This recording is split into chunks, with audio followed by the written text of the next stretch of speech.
ஏய் என்னடா வந்ததுலேருந்து வைத்திய தடவிட்டு இருக்க ஒரு மாதிரியாகவே இருக்கு என்னடா? வீட்டில் சாப்பாடு ஆகுண்ணா, ரொம்ப பசிக்குதுண்ணே. பசிக்குதா? சரி போய் ஒரு சிக்கன் ரைஸ் வாங்கிட்டு வரேன். காசு இல்லைண்ணே. காசெல்லாம் வேணாம், உனக்கு ஒரு சிக்கன் ரைஸ் வந்தால் சரி நான் வாங்கிட்டு வரேன். வருவாரா வர மாட்டாரு, பசி வேறு ஓவரா இருக்கு. அது வந்துட்டேன், ஏன் போட போகிறேன்? ஆண்ணே என்னண்ணா ரைஸ் வாங்கிட்டு வரேன்னு சொன்னா வெறுங்கையே வந்திருக்கா? இந்தா எடுத்துக்க எடுத்துக்க. அண்ணா எப்படிண்ணா? அதுவா? ஏ பையா மை ஃப்ரெண்ட், கியா பையா மை ஃப்ரெண்ட், எப்படி இருக்கா?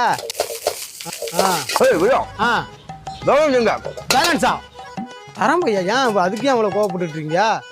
இந்த வியாபாரம்லாம் எப்படி போகுது? Tamil Nadu people cotton cotton cotton என்ன பண்ணுறது, தமிழ்நாடே கடத்துல தான் போயிட்டு இருக்க. சரி நல்லா அப்புறம் நல்லா கிண்டுங்க.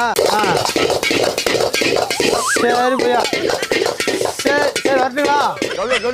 சரி கோவப்படாதீங்க. அப்பா என்ன இப்படி கோவப்பட்டா இப்படி அப்படி